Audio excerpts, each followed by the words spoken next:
Assalamualaikum warahmatullahi wabarakatuh. Anak-anakku, selamat bertemu kembali dengan Bu Titik. Marilah kita belajar sejarah Indonesia kelas 11 dengan materi kedatangan bangsa Eropa ke Indonesia. Minggu lalu kita sudah belajar mengenai bangsa Portugis, Spanyol, Belanda, Inggris yang datang ke Indonesia silih berganti. Kemudian materi yang terakhir minggu lalu adalah bangkrutnya VOC yang disebabkan oleh berbagai faktor, bukan hanya kondisi di Indonesia, tapi juga bangkrutnya VOC disebabkan oleh kondisi yang terjadi di Belanda. Nah, dengan bangkrutnya VOC tersebut menyebabkan VOC akhirnya ditutup dan kemudian Indonesia dikuasai oleh pemerintahan Belanda. Anak-anakku, dengan kedatangan bangsa Eropa tersebut menyebabkan terjadinya perebutan politik hegemoni bangsa Eropa di Indonesia. Diawali dengan Perancis, dengan Republik Batav. Apa ini yang dimaksud? Pada tahun 1795, ini di Belanda sana terjadi perubahan, yaitu muncul kelompok kaum patriot yang terpengaruh semboyan revolusi Prancis, yaitu liberté, kebebasan, égalité, persamaan, dan fraternité adalah persaudaraan. Nah, bertepatan dengan keinginan seperti itu, pada tahun yang sama pasukan Perancis dapat menguasai Belanda, anak-anak. Nah, oleh karena pasukan Perancis dapat menguasai Belanda, ini secara otomatis daerah koloni Belanda menjadi kekuasaan Perancis. Oleh karena itu, kemudian dibentuklah pemerintahan baru yang dinamakan Republik Batav ini. Nah, apa itu Republik Batav? Republik Batav adalah merupakan negara taklukan dari Perancis, sehingga kebijakan-kebijakan yang dibuat ini berpengaruh atau terpengaruh oleh kebijakan yang diberikan oleh Perancis. Nah, apa itu kebijakan dari Perancis? Nah, kebijakan utama Perancis waktu itu adalah untuk memerangi Inggris. Nah, bagaimana caranya untuk mempertahankan kepulauan Nusantara ini dari serangan Inggris, sehingga Perancis menunjuk seseorang pemimpin yang kuat, yang revolusioner, yaitu ditunjuklah Herman Willem Daendels. Nah, setelah Herman Willem Daendels ini ditunjuk untuk menjadi gubernur jenderal di Hindia, maka kemudian 1 Januari 1808 Daendels kemudian mendarat di Banten dan selanjutnya menjadi gubernur jenderal di Indonesia. Nah, tugas pokoknya Daendels ini adalah ketika menjadi gubernur jenderal itu mempertahankan Pulau Jawa agar tidak jatuh ke tangan Inggris.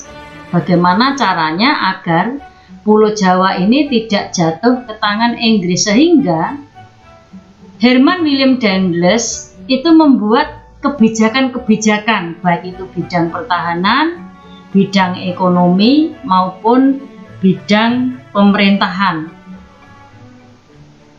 Nah, untuk bidang pertahanan, ini upaya Daendels untuk menangkis blokade-blokade yang dilakukan oleh Inggris.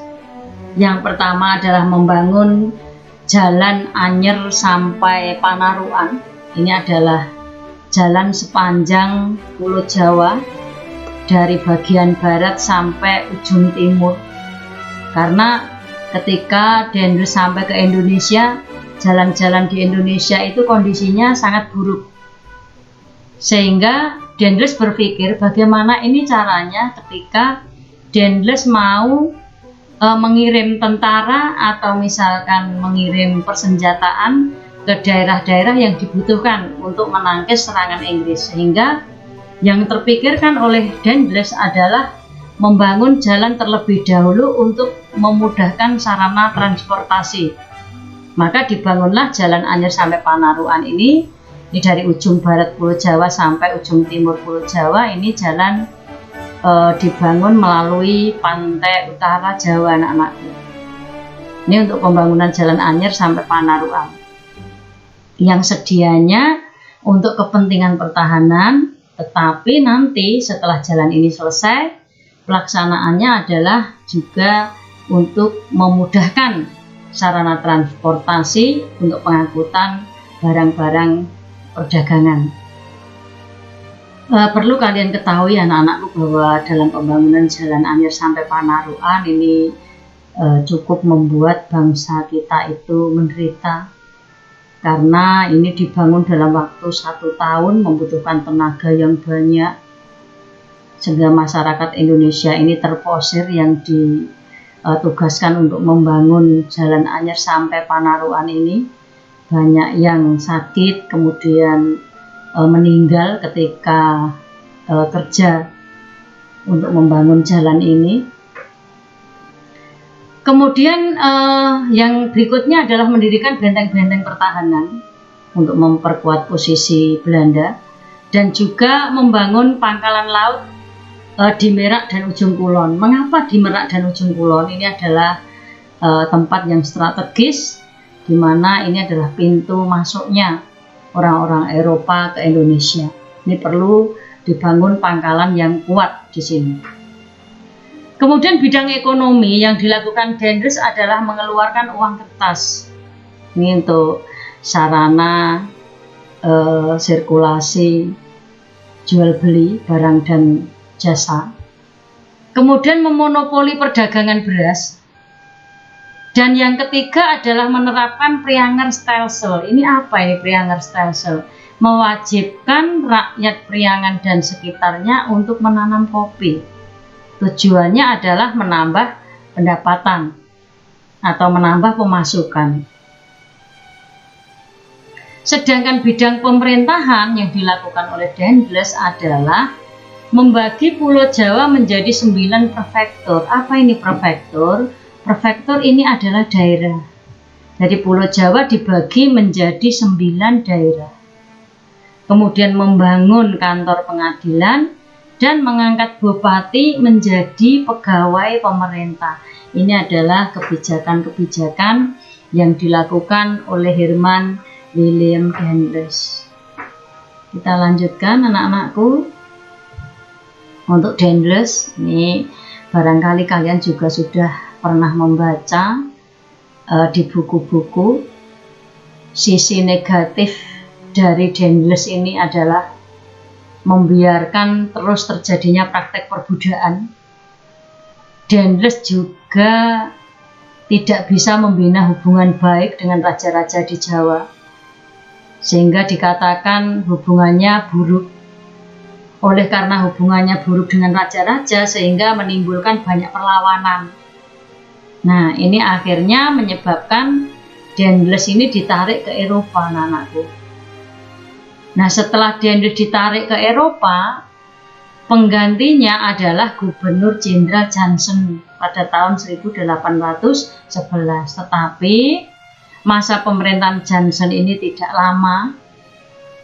Oleh karena Jansen ini juga dikatakan lemah pada masa memerintah, sehingga pasukan Inggris datang menyerang karena mengetahui posisi Jansen. Nah, dengan diserangnya oleh Inggris, Jansen tidak bisa menahan dan akhirnya pasukannya menyerah dengan ditandatangani perjanjian Tuntang atau kapitulasi Tuntang. Nah, salah satu hasil dari kapitulasi Tuntang ini adalah Belanda menyerahkan kekuasaannya untuk Inggris atau kepada Inggris. Itu terjadi tahun 1811. Nama perjanjiannya adalah Perjanjian Tuntang. Nah, kemudian pimpinan Inggris di India yaitu Lord Minto ini memerintahkan Thomas Stamford Raffles ini yang diperintah atau ditugaskan di Indonesia. Penjajahan bangsa Inggris ini nanti anak-anakku itu tidak lama, dari 1811 hanya sampai 1816. Yang selanjutnya Inggris menyerahkan kembali kekuasaannya kepada Belanda. Nah, terjadinya ini penyerahan Inggris kepada Belanda kembali ini juga terpengaruh oleh kondisi di Eropa, anak-anakku, di mana pada saat itu terjadi perubahan politik di Eropa. Napoleon Bonaparte ini mengalami kekalahan dan kemudian ditangkap. Nah, dengan kekalahan Prancis atau Napoleon Bonaparte ini lambat laun menyebabkan hubungan antara Inggris dan Belanda yang tadinya itu buruk lambat laun menjadi membaik. Nah, membaiknya hubungan Inggris dengan Belanda ini menyebabkan akhirnya keduanya mengadakan pertemuan. Nah, pertemuan itu disebut dengan Konvensi London atau Convention of London. Nah, salah satu dari hasil Convention of London ini adalah Inggris menyerahkan kembali kekuasaan atau daerah koloninya kepada Belanda. Maka berakhirlah pemerintahan Inggris dan kemudian nanti Indonesia dikuasai kembali oleh Belanda. Tapi sebelumnya Ibu sampaikan ini kebijakan Thomas Stamford Raffles pada saat berkuasa di Indonesia, anak-anakku. Ada bidang pemerintahan membagi Pulau Jawa menjadi 16 karesidenan. Kemudian juga melarang kerja paksa dan perbudakan. Ini untuk kebijakan Raffles. Di bidang ekonomi, ini yang terkenal kebijakan Raffles adalah land rent, artinya sistem sewa tanah, di mana para petani yang memakai tanah ini diwajibkan membayar pajak. Jadi kalau para petani memakai tanah, menggarap tanah harus membayar pajak. Kenapa? Karena yang memiliki tanah itu adalah pemerintah. Kemudian untuk bidang ilmu pengetahuan, sumbangan Raffles yang terkenal adalah merintis berdirinya Kebun Raya Bogor. Juga menulis buku History of Java. Satu lagi, mungkin kalian juga sering mendengar bahwa Raffles ini penemu bunga yang baunya ini seperti bangkai. Maka disebut bunga bangkai. Penemuan Raffles ini disebut juga Rafflesia arnoldi karena yang menemukan Raffles. Bunga bangkai atau Rafflesia arnoldi. Ini adalah sumbangan Raffles di bidang ilmu pengetahuan. Baiklah anak-anakku, masih semangat nggih? Kita lanjutkan. Materi berikutnya di sini ada masa pemerintahan Hindia Belanda. Ketika tadi Inggris mengakhiri masa pemerintahannya di Indonesia dengan konvensi London tadi, yaitu pertemuan Belanda dan Inggris, menyebabkan akhirnya Inggris menyerahkan kembali daerah koloninya kepada Hindia Belanda. Nah, Belanda menunjuk atau mengutus Van der Capellen anak-anak sebagai gubernur jenderal. Nah, Van der Capellen ini menerapkan kebijakan dengan menghapuskan peran penguasa tradisional, menerapkan pajak yang sangat memberatkan rakyat, sehingga oleh karena ini memberatkan rakyat, maka muncul berbagai perlawanan dari rakyat. Selanjutnya, setelah Van der Capellen, Belanda mengutus Johannes van den Bosch. Ya, pasti tahu ini kalian, Johannes van den Bosch. Terkenal dengan apanya ini nanti? Johannes van den Bosch terkenal kebijakannya yang disebut dengan kultur stelsel atau sistem tanam paksa. Nah, ketika dikirim ke Indonesia, Johannes van den Bosch ini memiliki tugas agar bisa meningkatkan penerimaan negara Belanda, yaitu mengisi kekosongan kas Belanda akibat perang.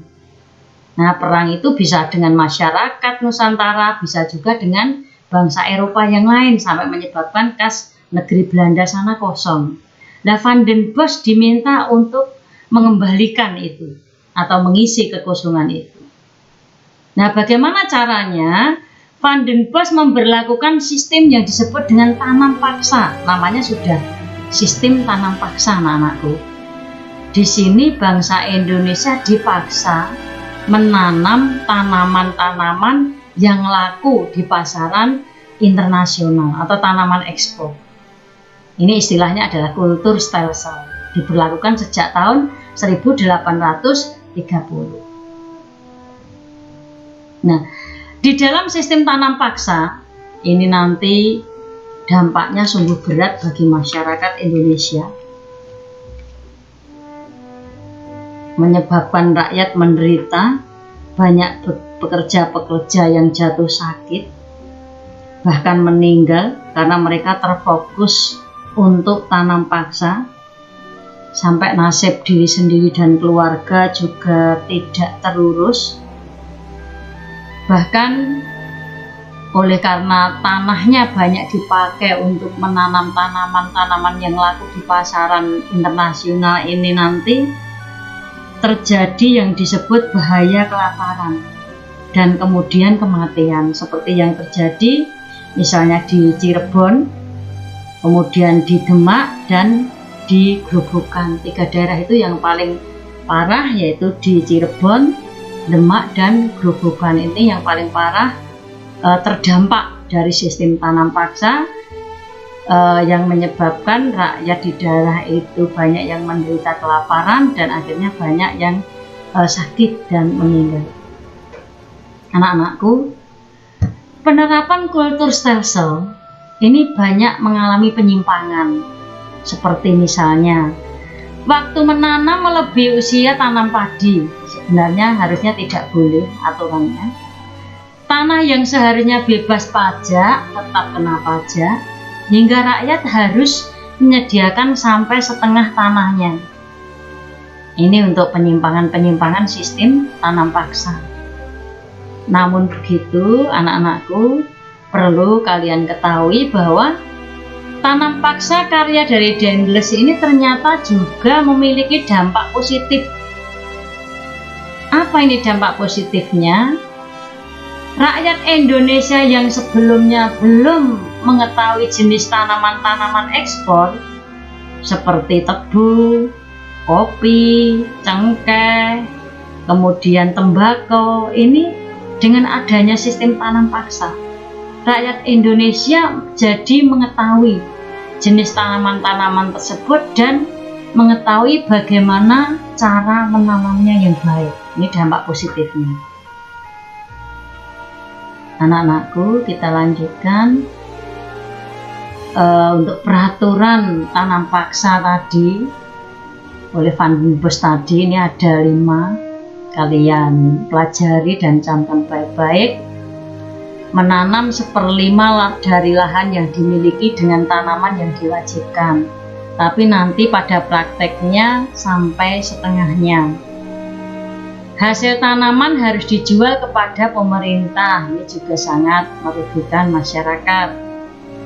Kaum petani tidak boleh bekerja melebihi penanaman padinya, tapi nanti pada prakteknya kaum petani ini bekerja di tanam paksa, di lahan tanam paksa ini melebihi waktu tanam padi. Jadi sampai terfokus, anak-anakku. Ini ada gambar ilustrasi. Ini rakyat Indonesia diwajibkan untuk bekerja di perkebunan tebu. Ini anak-anak, ini tanaman tebu. Kemudian ini ada tembakau, ini di bawah ini. Ini juga jenis tanaman ekspor juga. Jadi sampai akhirnya terfokus untuk bekerja di perkebunan tanam paksa, sehingga sampai terbengkalai untuk penanaman padinya. Kemudian rakyat yang tidak memiliki tanah diwajibkan kerja rodi selama 65 hari setiap tahun. Nanti pelaksanaannya lebih dari 65 hari. Dan kerusakan tanaman akan ditanggung pemerintah. Nanti pada prakteknya kerusakan tanaman tetap ditanggung oleh rakyat Indonesia. Ini anak-anakku, luar biasa, sangat menekan bangsa Indonesia untuk praktek pelaksanaan tanam paksa oleh Van den Bosch. Anak-anakku, pada tahun 1870 tanam paksa dihapus, diganti dengan open door policy atau politik pintu terbuka setelah keluarnya Undang-Undang Agraria 1870. Ini Undang-Undang Agraria ini mengatur tentang kepemilikan tanah pribumi dan pemerintah. Kemudian mulailah investor asing berdatangan ke Indonesia. Mereka datang ke Indonesia untuk mengembangkan usaha perkebunan, terutama di luar Jawa. Maka kedatangan investor asing dengan membuka atau mengembangkan usaha-usaha perkebunan tersebut, maka disebut sebagai politik pintu terbuka atau open door policy, karena orang-orang asing banyak datang terbuka untuk datang ke Indonesia. Sistem kerja paksa kemudian diganti yang disebut dengan sistem kerja bebas. Ini anak-anakku, kita bisa rangkum perkembangan kolonialisme dan imperialisme Eropa di Indonesia. Tahun 1511 diawali dengan datangnya Alfonso de Albuquerque dari Portugis. Ini bisa sampai di Malaka tahun ini. Kemudian meneruskan perjalanannya ke Nusantara tahun 1512 sampai di Maluku, Alfonso de Albuquerque. Setelah itu datanglah Sebastian Elcano, ini berkebangsaan Spanyol, juga berhasil berlabuh di Tidore tahun 1521. Antara Portugis dan Spanyol nanti ketemu di Maluku ini nanti, karena mereka bersaing, diakhiri dengan perjanjian Saragossa yang mengatur Portugis tetap di Maluku dan Spanyol harus pindah ke Filipina. Ekspedisi berikutnya ini berkebangsaan Belanda, yaitu Jacob van Eyck, berhasil mendarat di Maluku, nanti membawa rempah-rempah banyak dengan kapal-kapal yang besar, sehingga keberhasilan Jacob van Eyck ini nanti memotivasi atau menginspirasi bangsa Belanda yang lain, terutama pedagang-pedagang Belanda, untuk mereka ikut berdagang ke Indonesia untuk mencari rempah-rempah. Nah, setelah Jacob van Eyck ini nanti juga ada Henry Middleton sampai di Sumatera dan Banten. Juga tahun 1770 ini datang James Cook sampai di Batavia. Nah, ini VOC didirikan 1602 setelah para pedagang Belanda banyak yang berdatangan ke Indonesia untuk mencari komoditas ekspor tadi, terutama rempah-rempah. Sehingga untuk menjaga agar tidak terjadi persaingan antar para pedagang Belanda, maka didirikanlah yang disebut dengan kongsi dagang yang disebut VOC. Terus setelah VOC ini runtuh 1799, bangsa Indonesia kemudian di bawah kekuasaan pemerintah Hindia Belanda. Nah, ketika di Belanda sana terjadi perubahan politik, munculnya kaum patriotik. Ini contohnya adalah Herman Willem Daendels, ini yang terinspirasi dari semboyan revolusi Perancis. Akhirnya ketika Perancis berhasil menguasai Belanda, secara otomatis daerah koloni Belanda menjadi kekuasaan Perancis. Dikirimlah Herman Willem Daendels untuk menjadi gubernur jenderal di Indonesia tahun 1808. Tetapi Daendels ini tidak lama, kemudian diganti oleh Johnson tahun 1811 Nah, karena Johnson ini lemah, maka kemudian Inggris bisa memetakan kondisi di Indonesia, selanjutnya menyerang Johnson atau menyerang Belanda di Indonesia. Karena Johnson tidak mampu mengatasi serangan Inggris, maka kalah Johnson diakhiri dengan perjanjian Tuntang. Nah, dengan perjanjian Tuntang ini Nusantara di bawah kekuasaan Inggris. Nah, ini nanti Raffles yang berkuasa di Indonesia.